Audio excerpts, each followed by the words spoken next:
Hi guys, it's Rachel with WTI, and I have to show you guys one of my plushies from a collection that I have. So this is Leonardo, and this is from the TY collection of Ninja Turtles. Yes, I do have all of them, but this one here is so cool. I love each and every one of them, but I have to show you how cool the features are. So they have the bandana all around the head. It's so cool. You can see the different type of material that they have, so that they're able to have the stitching of the eyes, which is really neat. The mouth is stitched on as well. It has a nice fuzzy fur on it.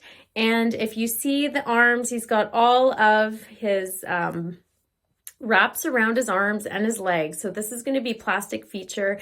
And he has his swords. This is so cool.